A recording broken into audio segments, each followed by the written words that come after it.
Welcome to the Salience Podcast, where we identify what stands out from all the noise. Today on the Salience Podcast, we explore risk and decision making and consider what we can learn from fatal mistakes. In a number of our interviews, we have stressed the importance of safe to fail experimentation. This is, of course, the preferred way to learn. However, we can also learn from critical incidents that are not fatal to us. And today's interview discusses one such profound experience that inspires me to remember some important aspects of human factors in decision making. Today's guest is Ken Wiley. Ken is a mountain guide by training, although he is known globally as an author, an engaging public speaker, and through his company Archetypal, he is an advisory and human hazard management educator. In 2003, Ken survived an avalanche that resulted in fatal consequences for 7 guided clients. In a very humble way, Ken acknowledges he was part of a professional team whose failure to communicate and work together with mutual respect resulted in the fatal avalanche. Ken has detailed the background to the tragedy in his best-selling book, Buried. I recently had the privilege of listening to Ken's story at an avalanche conference in New Zealand. There are many similarities with what we teach in Frontline Mind, so I was inspired to reach out to Ken to relay his story on the Salience Podcast and pass along some of the most important lessons to our listeners. Welcome, Ken. Thanks, Ian. It's really an honor to be speaking with you. I want to take a step back before the avalanche, and in fact before guiding, and think a little bit about your own journey. What led you into guiding, which is one of the most dangerous professions in the world? What early experiences sort of shaped you in towards that guiding career? Oh, that's a great question. I think it was love. My probably the most formative experience that I had came as in the form of a Christmas gift. And I was 7 years old, and my older brother Daryl gave a gift of going what was essentially backcountry skiing, but it was like, at the time it was Nordic skiing in Banff, and it was skiing up a mountain trail to this place called the Ink Pots. And the journey took us up this kind of winter canyon, and there was all these frozen waterfalls. And then we climbed these. It was basically a summer trail that was covered in snow. We climbed these hills using kick wax. We didn't have skins, and we got to these ink pots, which were these in the summertime are these really deep, and they're so deep and black that they look like ink, but in the winter they're frozen over, and they're just kind of round spots in the alpine meadow that were perfectly flat. And it was that part of the whole experience was really kind of, anticlimactic, but the whole experience from, waxing our skis in the parking lot and going up this trail with my brother and my sister and reflecting on it many, many, many years later, the whole process of being out there with family and being in nature, I've catalyzed it to this. It was probably the best Christmas gift I've ever received. Time in nature with family. And I think one of the things that we crave really deeply as children is, quality time. And that was a seed. It was a seed of, I want this. I want experiences in my life that help me connect with not only myself, but other people and nature. And those 3 things, the connection between those 3 things, reflecting on that experience now as a, 59-year-old male, what a trajectory to be put on as a young person. And it was the first time I felt, well, I was only 7. And so what a gift to kind of, give a gift that would bring somebody into an alignment like that. And what's interesting is that I didn't have the words or the understanding of that experience at the time, but I felt it. But if I had words and understood exactly what was happening, and if I had the right coaching, then I think that because it's that alignment that keeps us safe, is when we align, connecting with ourselves, connecting with others, and connecting with what's happening in the environment, and maybe even with our technology. When we're connecting, then we elevate our responses to things. We find ourselves in alignment, and so then we elevate how we respond. And so I started to seek out being in nature with people, and of course, then kind of drawn to other experiences, and of course challenge, and then progressively finding myself in more and more demanding environments. So in my late teens, I took up ice climbing, and it was related to that experience, though, because I remember seeing the frozen waterfalls on that ski trip just after Christmas in 1972. And my brother told me that people climb them, because ice climbing in the Canadian Rockies was in its infancy, and he was aware of that. And that statement landed as a seed as well. And so then I found myself in my late teens learning to ice climb and engaging with, all that whole process. And interestingly, for me, ice climbing has always been an incredibly good friend. I've been able to go to really, participate with ice climbing at really high levels, but always in a way that was in that kind of alignment.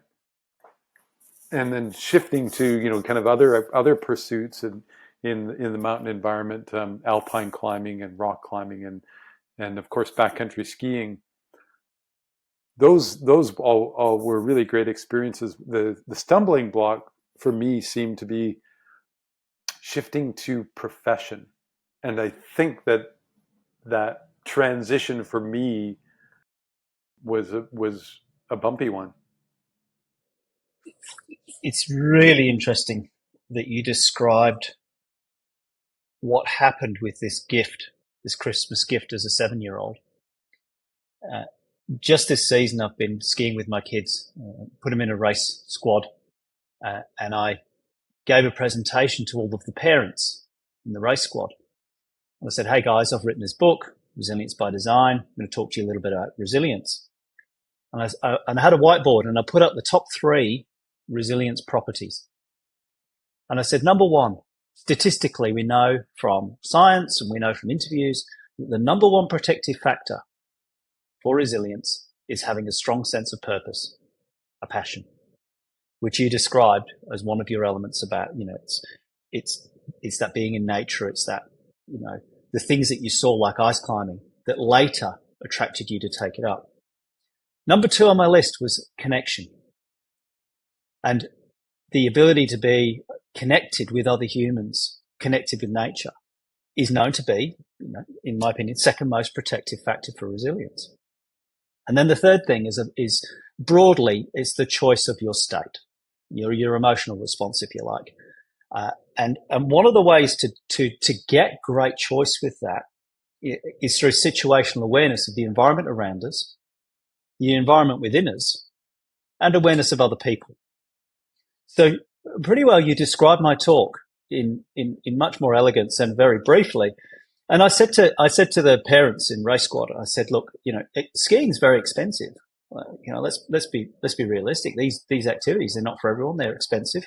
However, this is all cheaper than rehab when your children get to become teenagers. And they laughed.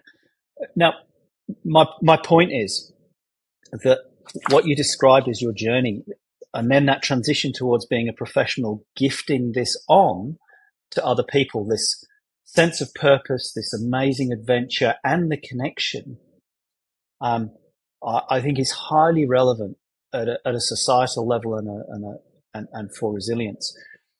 And you said there was a stumbling block as you shifted from an amateur with your passion into this professional realm, and you said it was bumpy.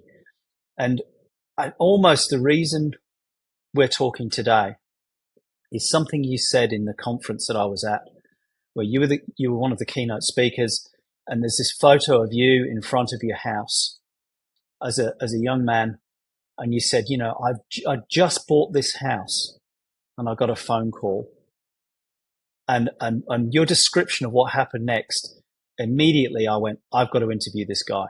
So I'd like you to go there in your own words to that time you bought the house. Where are you? And then tell me what happened, because this was pivotal for me, particularly in really wanting to talk to you. Yeah, the story starts in kind of 2002 when Nancy Geismar and I chose to move from Calgary to Revelstoke, and Revelstoke is in British Columbia. It's kind of one of the epicenters of skiing, and we bought a couple of lots and decided to build a new house. And so the summer of 2002, we engaged in this whole process of building this really beautiful home in Revelstoke. And, it's post and beam and straw bale and, all of this stuff. It's super incredible home. And so we committed to the move to this town of Revelstoke. And I had engaged in the process of becoming certified internationally as a mountain guide, and I had spent the summer season in New Zealand of 2001 training, and then in the summer of 2001 in Canada, we became fully certified as an alpine guide. So I had one little ticket to complete my certification and become an internationally certified mountain guide. And so that was, part of the move to Revelstoke was that last ticket to be certified as a ski guide. And so I moved partially into the epicenter of skiing to kind of embody the rest of that process. And my trajectory as a mountain guide, I need to kind of interject this at the moment. It was my passion was education. Like, my real passion was being an adventure educator.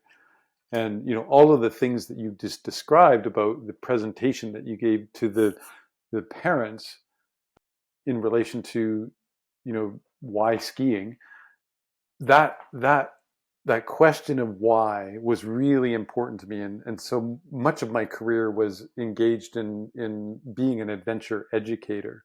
That was probably the most important to me. But there was something that I needed to do that really well. And it was to really honor kind of the whole process and be technically competent as an adventure educator. So that's an important backstory. But, we're finishing up this house in the summer of 2002, and I was looking for work in the community, and so I had some interviews and some conversations with people in the community, and then the phone rings as I'm standing out in front of my house. And I answer the phone, and it's a job offer to work at a backcountry skiing operation in the Selkirk Mountains, just north of Revelstoke. And the operation was one where it's a fly-in backcountry lodge, and it's human. From that point, it's human-powered, skiing up the mountains, stripping the skins off, and then skiing down. And I remember as soon as I was offered the job, I had this overwhelming feeling like I should say no. And then there was this other thing as I'm looking at the house and we have these, bills mounting. It's just like, no, I have to say yes. And so there's a fundamental denial of my initial assessment or my initial engagement with the offer, and every cell in my body was saying, no, don't do this. And instead I found myself saying, okay, well, I'll take the job. And that piece, I think, is a really important piece in risk decision making, is to be able to trust our immediate calculation, kind of the fast calculation that we have in certain situations. And there's a whole bunch behind that, I perceive, but which I suspect that we'll talk about and unpack. But like that initial feeling I had that it wasn't a good fit for me was the right one. Like it was 100% the right one. And I spent several months from that time in July until I flew into the lodge in December, stressed. And I had all that time to then call back and say, this is probably not a good fit for me. But I think that, the financial or kind of, I couldn't connect the dots any other way. And so I just decided, okay, this is what I'm doing. And a reticence to like just say, no, this isn't a good fit, and I'm going to step into mystery. I think that process of recognizing when something isn't a good fit, I think is super important. It's just like so important. I agree. And that literally that moment as you described the story of this decision making was the point when I said, I've got to interview Ken.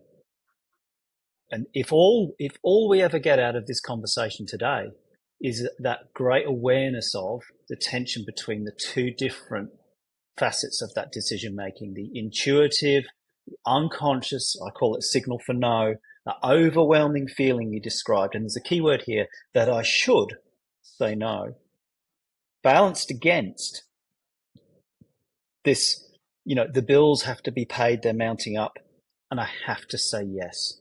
So you've got a should and a have to in opposition, in this tension. You've got this unconscious, intuitive, immediate, call it the fast decision, the fast calculation. And then you're stressed for months because you've made the wrong choice. And it was completely different than my experience skiing up Johnson's Canyon with my brother and my sister. It was completely out of alignment. Like, couldn't have been more out of alignment. And that caused me a lot of suffering. Yeah, well, you said every cell says, no, don't do this. Right? Every cell says, no, don't do this. And you've chosen to do it anyway. Mm-hmm. Now, I'm going to make something explicit because I've seen this pattern hundreds and hundreds of times, particularly in trauma recovery, where somebody is not recovering from a traumatic experience. And when we drill down, we find that the relationship between the conscious and the unconscious has been broken.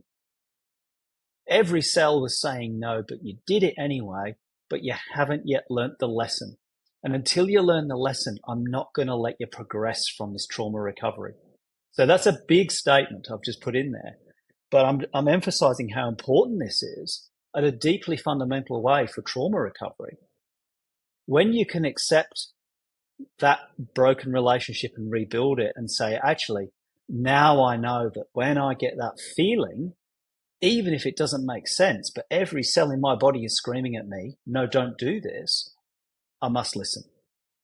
And when you do that, people can recover from trauma and make better decisions and do all sorts of things. Yeah. And but it's also it goes both ways. It's also when there is that lack of alignment, it's the beginning of a traumatic process.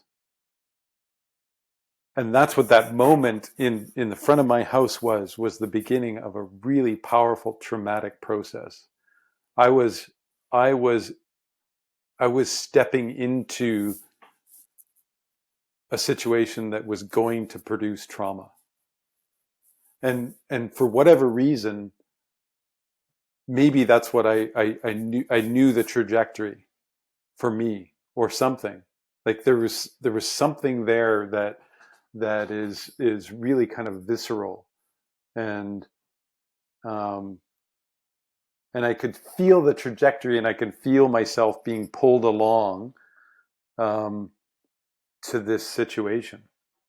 And so, kind of the message to the listeners is that, if you're finding yourself in a situation that's out of alignment, it's not worth anything. It's just not worth it, because we have these we have like millions of years of evolution kind of working in our favor, and it might be something beyond being able to understand kind of rationally, but it's really worth listening to, especially when we kind of have a full body experience, like I was describing. And that tension also between kind of doing what is, right, and making the choice of the economics, that one plays out over and over again as well, in all kinds of scenarios that you can unpack. Yeah, and the kind of the fiscal tensions based, kind of in conjunction with, okay, so what's the safest thing to do here, and then the fiscal tensions those sometimes seem to be in conflict. When I look at the Space Shuttle Challenger, for example, there was all kinds of pressure, fiscal pressure, to have 24 launches over the span of a year, which was promised by NASA, and they weren't anywhere near that. And so there was all of this pressure to, address the fiscal part of it, whilst ignoring some pretty stark realities about what, the operating limits of the equipment were. What you describe, and you said, you see this over and over again, this tension between the fiscal tensions, the pressures, and what's safest or the best way to proceed. That plays out across frontline agencies in particular. Last year, we did an industry scan of snow safety professionals. And in fact, we've done this scan across many industries: police, military, health, social care. And there was a question that was inspired by mountain guides, and it was inspired by a good friend of mine, Gary, saying, the client is trying to kill themselves, the client is trying to kill you, and the client is trying to kill everybody on the mountain. And it's a rule of thumb for how to manage clients when you're in extreme situations. And it's a bit of humor in it. But the thought helped me think about a triangle. And we asked people, tell us a story of experience in your workplace that's significant for you. And then we ask some questions about that. Is it highly positive or highly negative? And then we present a triangle with a dot in the middle. And we say, does your story reflect a sense of threat? And one box says no sense of threat. Or you move the dot in the triangle, and it's the sense of threat comes from my manager, my business owner, or it comes from my co-workers, or it comes from in this case, from the client. Now, so snow safety professionals are different than frontline workers. Their sense of threat does not come primarily from their manager, more so about expectations of client experience. So it's not manager behavior so much as the financial pressures and the experiential pressures to provide a great day out, even when the hazard is really high or the situation is extremely dangerous. And that pattern really showed through from hundreds of responses. And it's exactly what you're describing now. It's that pressure to go and provide the experience, whether it's financial, whether that's a fiscal pressure or I've just got to give a great experience to my client here. And that's coming through in the profession still today, 20 years after this fateful event that we're talking about here. Yeah, and that's interesting because as we know that our snowpacks are getting more complex, and so with the added complexity of the snowpacks that we're experiencing, with greater fluctuations in temperature during the winter, that tension is increasing because clients still want to be able to ski and ride like they have done in the past, but fundamentally the environment is changing, and so that actually makes it even more difficult to manage client expectations, and so it begs the question: so how do we change the expectation, right? Like, how do we somehow change what we value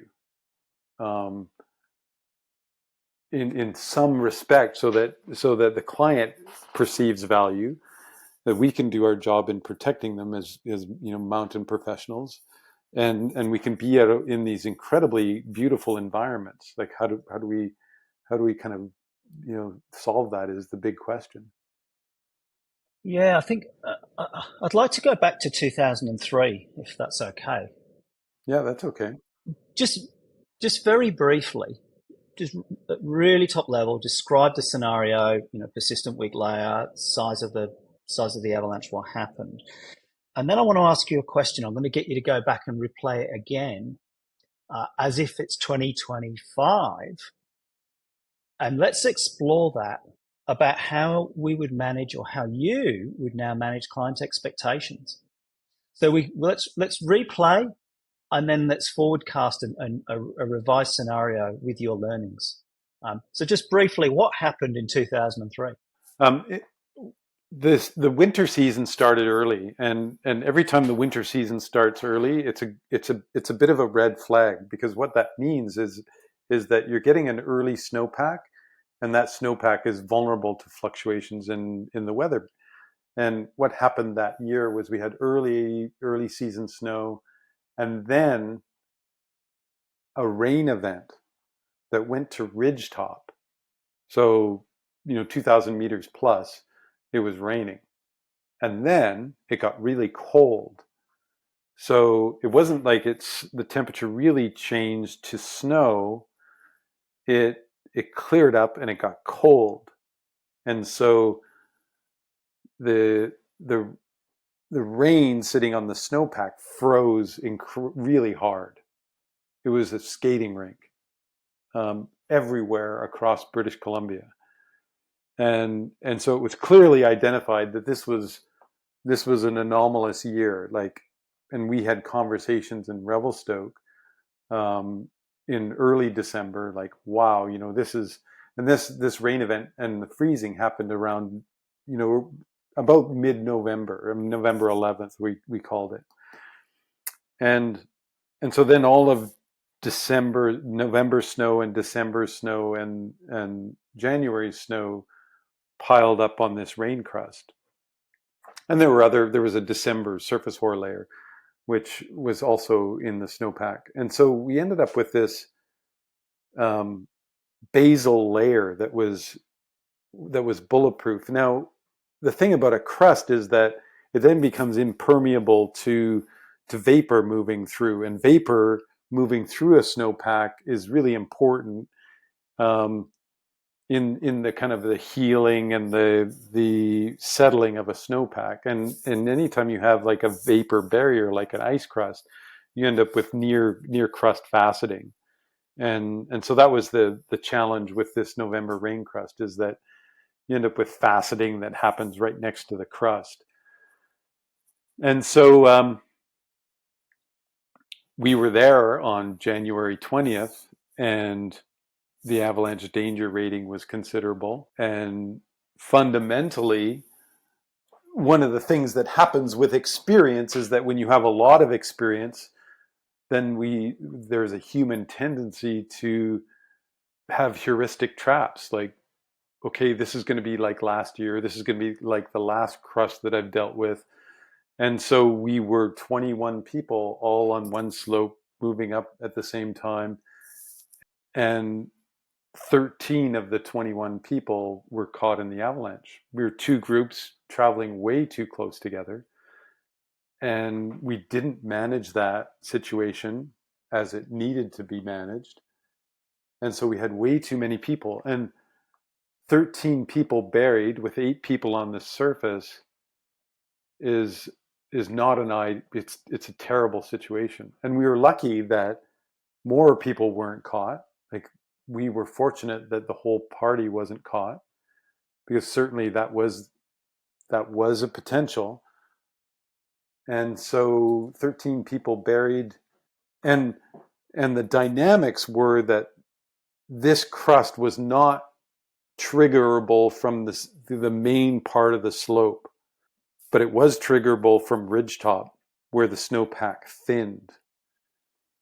And so the people at the front of the group that were reaching the ridgetop triggered the avalanche, and it was a domino avalanche, meaning that there was one avalanche that triggered the next avalanche that triggered the gully that we were in. And it was a size 3 avalanche, maybe 3.5, and 13 people were buried. And some of the burial depths were significant. Yeah, I think close to 2 meters were some of the burials.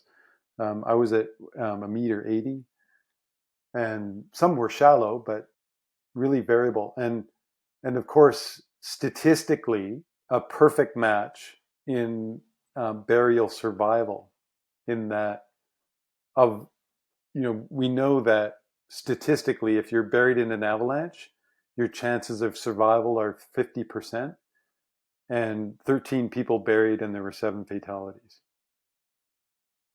Yeah, there's a lot here from systems theory that's highly relevant. Statistics, for those listeners who are not experts in avalanche or snow, considerables in the mid-range of hazard rating. There's high and extreme above that, and moderate and low below. And considerable is where most fatalities occur, not in high or extreme. And I think this is highly relevant. And it's highly relevant that there are a number of what I call dispositional risk factors that all come to play in the size and magnitude of this critical incident, where you've got 50% fatalities out of 13 caught, give or take. What you talk about heuristic traps, there's human factors here. There's the persistent weak layer. There are a number of risk factors. But I'll, at the really top level, I want to go back to decision making now. And I suspect I know what some of these answers are going to be, but let's tease them out. You got 21 people for starters. Go back, if you were to manage expectations now, you're guiding a group, you realize that there's another group, you've got persistent weak layer. When do you start managing expectations, and how do you do it? At the top level, I mean, we could write a book on this, but what are some of the things that you do to manage expectations right from the get-go? When do you start?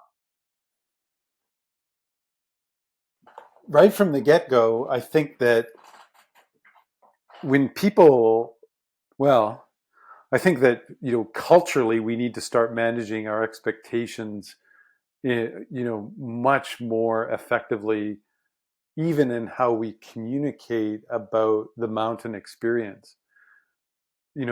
I think that, film festivals, and all of these different aspects of our mountain culture, they feed into this funnel. They're the funnel that kind of feed expectations. And then when we meet our group at the start of a week, what we're facing is that we're at the kind of the narrow point of the funnel, and these people are coming to us with these these profound expectations of what they hope to have happen on a given week. And because they've seen the videos, they've seen, they've been shaped to a particular outcome in their own minds. And when they meet their guide, that's why, your exchange with, some of the guides down there, they're saying clients are trying to kill you. It's not the clients that are trying to kill you per se, it's their expectations. And we're working against ourselves.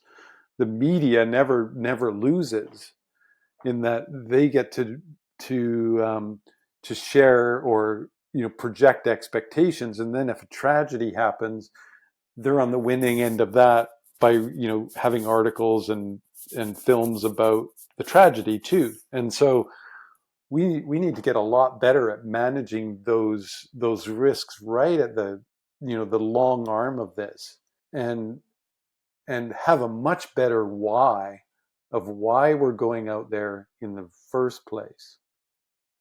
And it's a very different why than the consumption of turning left and right in this delicious powder.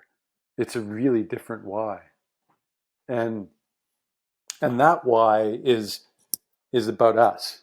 It's about the internal journey from, for me as an individual, and especially, from the perspective of being a guide, my journey starts with, okay, this week somebody could die. More than one person could die. And that's where I am at the bottom of this funnel, and I'm communicating the realities of what could happen. And then the next thing that comes out of my mouth is, okay, so since somebody could die this week, how do we reverse engineer that? How do we, so we're starting with the reality, and then we reverse engineer how to mitigate that from happening.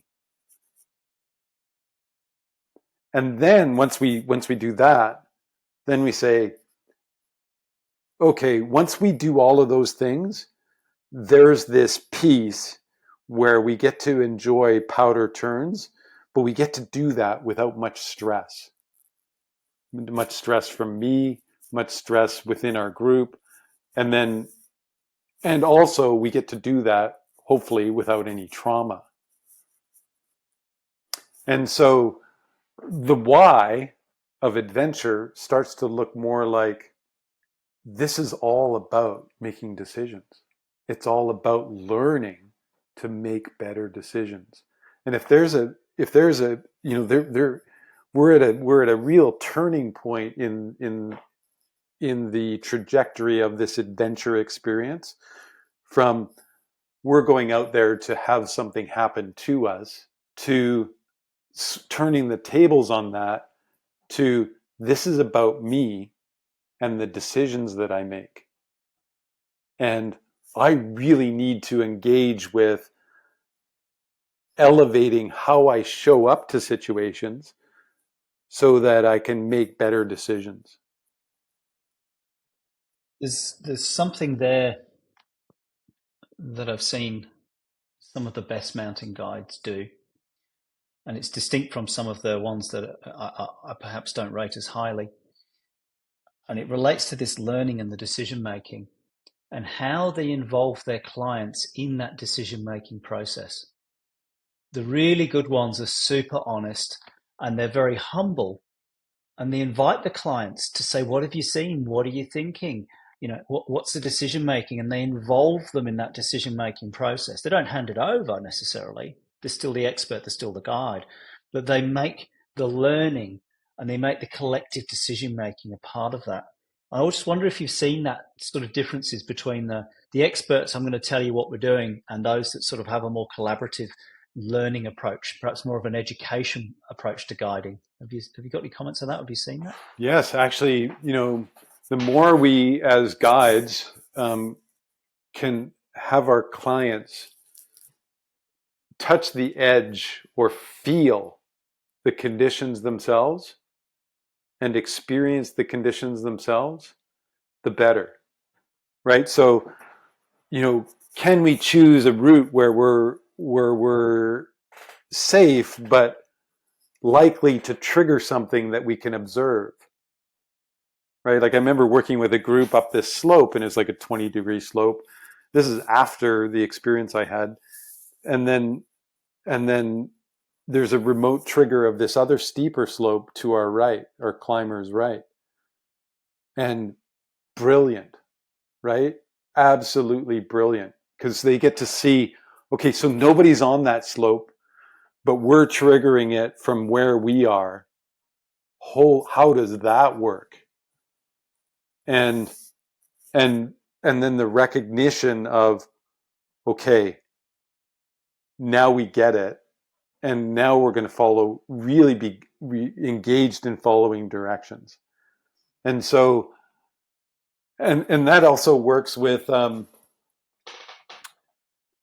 okay, so we want to ski this. Okay, well, even engaging the clients in the process of doing, snow profile work, getting them in the pit and having them do the taps, right, on a compression test.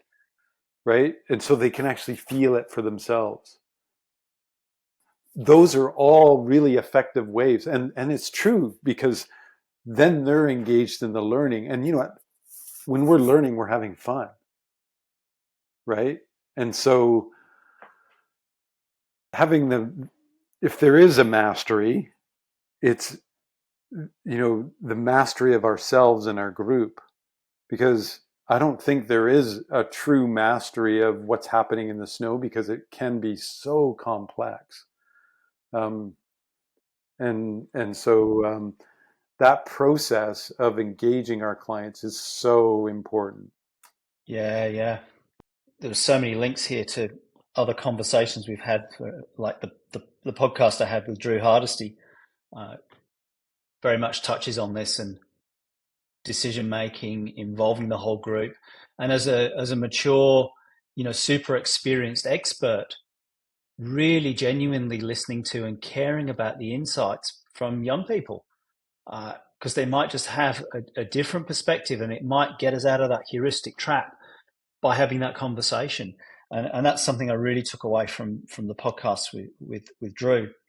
Yes, and that piece is really important, because sometimes the key piece of information that we need comes from the least likely source.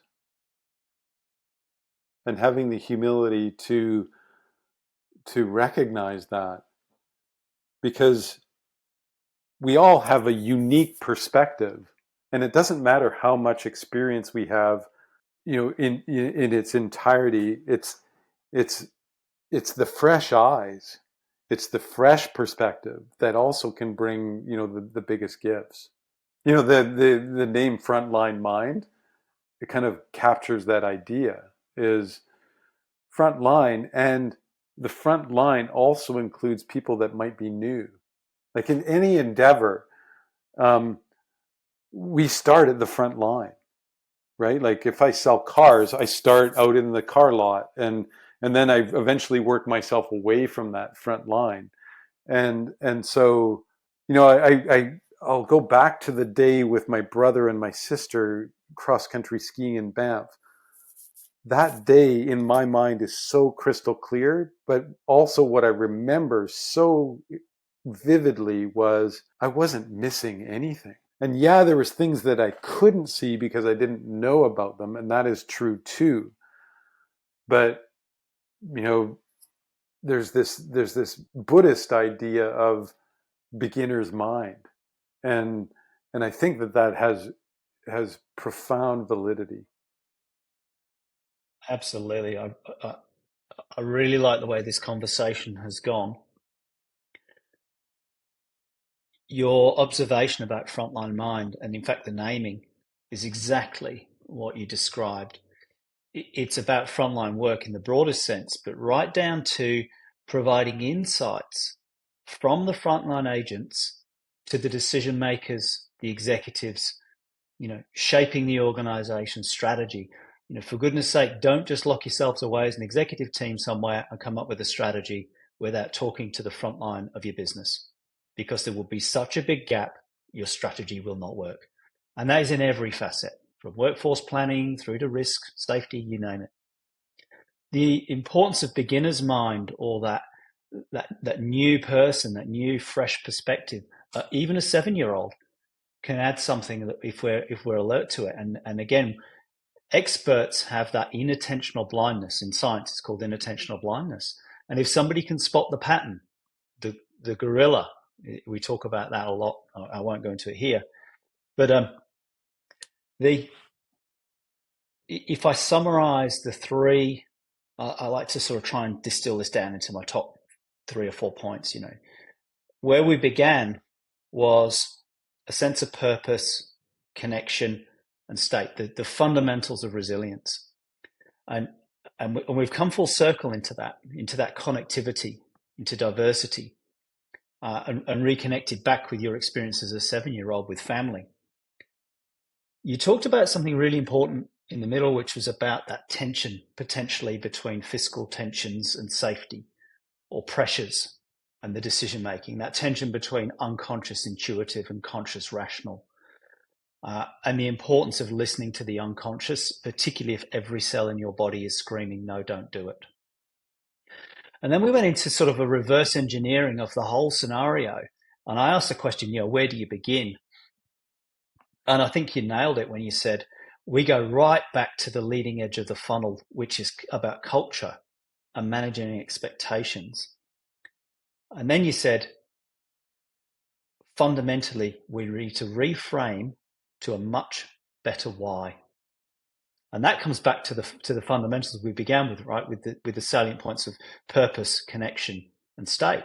It's the sense of purpose. What are we doing it for?